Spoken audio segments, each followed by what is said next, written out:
Freedom is not freedom if it can be arbitrarily taken from you. All societies that have been, or ever will be, are either constructing and enabling their citizens or consuming and depriving them. There have been tens of thousands of different cultures throughout history. And each of these cultures have changed, diverged, grown and collapsed as time progressed. Some of these cultures were forgotten and unremarked, while others were responsible for the prosperity or deaths of millions. Each had its own version of reality by which it proclaimed its superiority. But were any of them better or worse than the others? The Founding Fathers thought freedom of association, freedom of speech, and the right to self-determination as sacred. Are they now as trivial and unnecessary as we are being told? The Founding Fathers had recognized that freedom was an individual property, not a societal framework. With the help of history, I'll show you what this means for us today. Aztec culture is now alien to us, but to the participants it was completely normal. It was a high honor to be sacrificed to the gods by having your still beating heart cut out by a priest with a stone knife.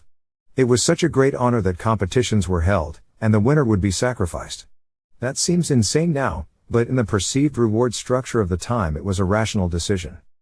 Almost 1,000 years later, an entire organization of healthcare workers who had sworn an oath to do no harm assisted media figureheads in the biggest state news agency to conceal the activity of the world's most prolific pedophile.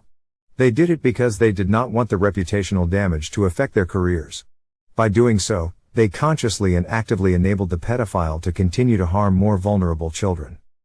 A fun factoid worth remembering if you think a state news agency would be truthful to its citizens. But there was a reason why these things occurred. For the individuals involved it was a logical and sensible decision. And that is the point of this video. It is easy to be a co-opted collaborator, because it does not require you to take a conscious decision to be different. That is why there are always more collaborators than members of the resistance. It is the easy path. The point is that the culture is irrelevant for the moral quality of the participants, because morality is not a phenomenon expressed by a culture, it is a personal attribute possessed by an individual. But if cultures vary so widely and have such different objectives, what is the point? How could there be any universal unifying morality which would be recognized as meritorious by all cultures, from the ancient Greeks, and the Aztecs and even the corrupted souls in the modern BBC? No matter what the rules and regulations of the society might be, the individuals within a society collectively gain from supporting each other and enabling each other. This is what makes a society a robust cohesive unit. It is moral to seek to strengthen, enable and support others. A desirable society is one that aims to create stronger, more capable people. It gains its strength from the energy, creativity and diversity of thought within it. An immoral society seeks to weaken, enfeeble and undermine the individuals within it, aiming to make them passive and more easily controlled. It gains its strength from preventing dissent and forcing compliance, often directly against the individual's desires and wishes. The current society that we inhabit is in severe danger of becoming a repressive, enfeebled and emaciated mimic of freedom. But by refusing to be cowed, we become that shining light that spreads support, love and freedom to our fellow citizens.